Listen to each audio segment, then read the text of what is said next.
PSM lolos ke final zona ASEAN Piala AFC 2022. PSM Makassar menang 2-1 atas Kedah Darul Aman FC pada semifinal zona ASEAN Piala AFC 2022 di Stadion Kapten Iwayan Dipta, Gianyar, Selasa 9 Agustus 2022 malam waktu Indonesia Barat. Kemenangan itu membuat PSM lolos ke final zona ASEAN. Pada pertandingan tersebut, PSM Makassar menurunkan skuad terbaiknya untuk menghadapi Kedah Darul Aman FC. Pelatih Bernardo Tavares mengandalkan skema 3-5-2. PSM Makassar tampil agresif sejak awal babak pertama. PSM akhirnya sukses memecah kebuntuan melalui aksi Yakob Sayuri pada menit ke-31.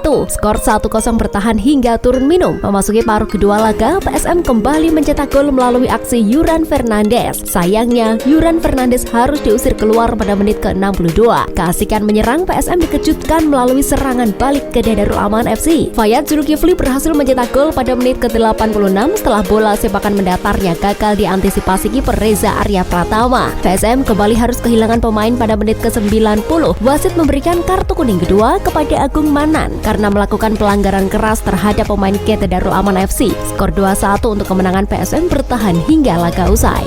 Sejumlah pelatih BRI Liga 1 terancam ditendang. BRI Liga 1 2022-2023 masih berjalan 3 pekan. Namun hasil buruk yang diraih beberapa klub membuat posisi pelatih mulai rawan. Robert Rene Albert paling tidak nyaman menduduki kursi pelatih di Persib Bandung. Maklum, tim bertabur bintang yang dijagokan menjadi juara BRI Liga 1 2022-2023 masih terpuruk di zona degradasi. Nasib serupa dialami Eduardo Almeida. Arema FC yang telah belanja pemain kelas timnas Indonesia juga tampil kurang meyakinkan. Meski Singoedan lebih baik dari Persib dari hasil sekali menang atas PSIS, namun skor imbang dengan PSS memantik reaksi Aremania. Pelatih kawakan Excalibur Jackson Thiago pun tak nyaman berada di Persis. Arsitek asal Brasil syarat prestasi di Indonesia ini malah lebih siap. Dari 3 bertanding, Laskar Sam Bernyawa sama sekali belum mendapatkan poin. Nasib Javier Roca nampaknya masih relatif lebih aman dari para koleganya di atas. Meski Persik masih mengoleksi 1 angka dari hasil seri dengan Bayangkara FC 1-1,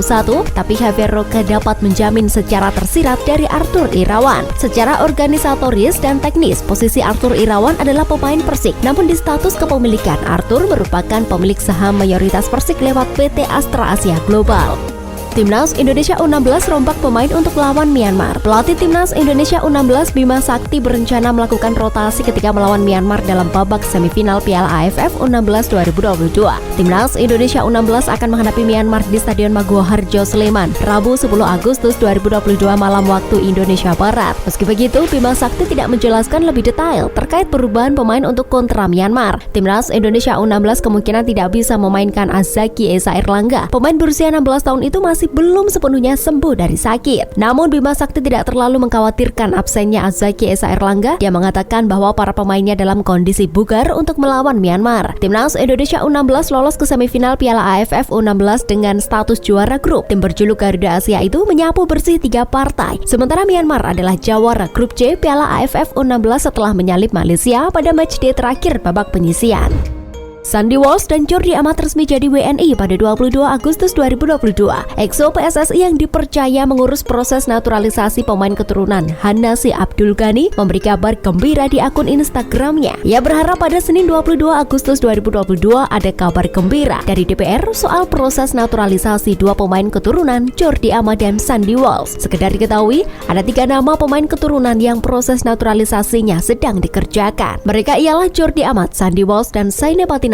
Namun proses naturalisasi Jordi Amat dan Sandy Walsh selangkah lebih maju ketimbang Saine Patinama. Penyebabnya karena berkas naturalisasi Jordi Amat dan Sandy Walsh masuk lebih dulu ke Kemenkumham ketimbang Saine Patinama. Menurut Ketua Umum PSSI Muhammad Iryawan, berkas keduanya sudah sampai di DPR. Yang itu berarti keduanya sudah sangat dekat mendapat paspor Indonesia. Karena itu Jordi Amat dan Sandy Walsh kemungkinan besar bisa membela timnas Indonesia di FIFA Matchday September 2022. Bima Sakti minta maaf kepada Vietnam atas aksi tak sportif supporter. Jelang semifinal Piala AFF U16 2022 kontra Myanmar, pelatih Timnas Indonesia U16 Bima Sakti menunjukkan jiwa besarnya. Legenda sepak bola Indonesia itu meminta maaf kepada Vietnam dan pecinta sepak bola Vietnam atas perlakuan tidak sportif pendukung Timnas Indonesia U16 dalam pertandingan sebelumnya. Selama menjalani pertandingan di fase grup, diakui media Vietnam, Soha Vien, The Golden Star muda kerap kali mendapatkan tekanan dari supporter tuan rumah. Salah satunya saat pertandingan terakhir kontra timnas Indonesia U16 yang berakhir untuk kemenangan 2-1 Garuda Asia. Media tersebut menyebutkan para pemain Vietnam bahkan sempat dilempar botol oleh pendukung yang memadati Stadion Maguwo Harjo, Sleman itu. Bima Sakti menyayangkan perilaku itu karena mencoreng keindahan sepak bola. Bima Sakti berharap kejadian-kejadian tidak sportif tidak terulang di semifinal. Dia meminta para supporter Indonesia untuk mengendalikan diri saat mendukung tim kebanggaan.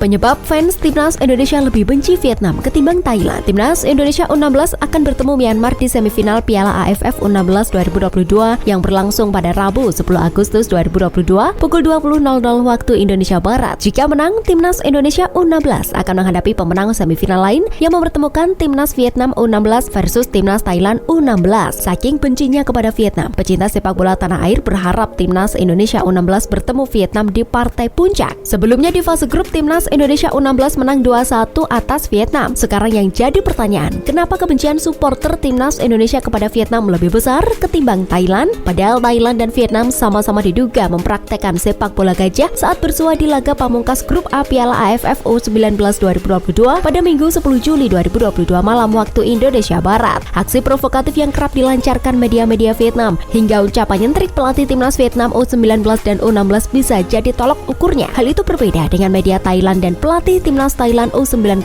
Salvador Valero Garcia yang relatif santai menanggapi isu sepak bola gajah. Pernyataan provokatif juga dilancarkan pelatih Timnas Vietnam U16 Nguyen Quoc Tuan setelah timnya kalah 1-2 dari Timnas Indonesia U16 yang malah menyalahkan wasit yang seakan-akan tidak terima timnya kalah dari skuad Garuda Asia.